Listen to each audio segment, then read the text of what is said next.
All hands, hoist the colors high. Heave ho, the... Hi, my name is Engine Cadet Caracas. Today, I will discuss about the importance of load line convention. So first, let's talk about brief history of load line convention. The load line convention was first established in 1930 in London, United Kingdom, under the International Load Line Convention. The International Convention on Load Lines, or the ICLL, of 1966 was adopted on April 5, 1966 in London, United Kingdom, under the International Maritime Organization, or the IMO. The ocean is unpredictable. One moment calm, the next is a raging storm. Ships carry massive amounts of cargo across the world, but if they sit too low on the water, they become dangerously unstable. That's where the Load Line Convention comes in. Established under the International Convention on Load Lines, or the ICLL, of 1966, this regulation ensures ships don't carry more than they safely should, preventing disasters at sea.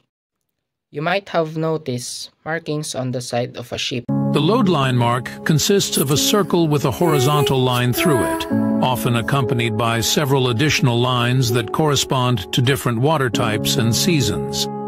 These include TF, tropical fresh water, indicates the maximum safe load in tropical fresh water. F, fresh water, indicates the maximum safe load in non-tropical fresh water.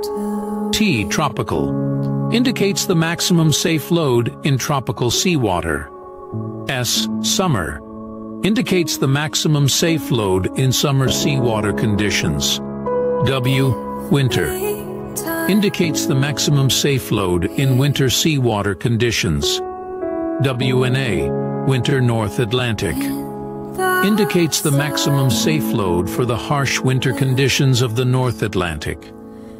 Load lines are essential for maritime safety. They prevent overloading, which can lead to decreased stability. Those lines aren't just for show. They're called plimsoll lines, and they tell the crew how much weight the ship can handle in different conditions, like winter storms, tropical waters, or freshwater rivers. Without these limits, overloading could lead to flooding, capsizing, and even breaking apart in rough seas. By following these rules, ship owners protect their crews, cargo, and the environment. Overloaded ships are not only at high risk of sinking but also pose a major pollution threat. Imagine an oil tanker sinking due to poor loading. Disaster for both humans and marine life. Why it's good for business. To safety aside, complying with the Load Line Convention also makes business sense. A well-balanced ship sails more efficiently, avoids delays, and faces fewer penalties or insurance issues. In a competitive industry, a ship that follows the rules is more reliable, profitable, and trusted by clients. At the end of the day, the Load Line Convention isn't just a legal requirement, it's a lifesaver. It keeps ships steady, sailors safe, and the environment protected. Without it, the risks at sea would be much greater. It's a simple concept, but one that plays a huge role in keeping the shipping industry afloat.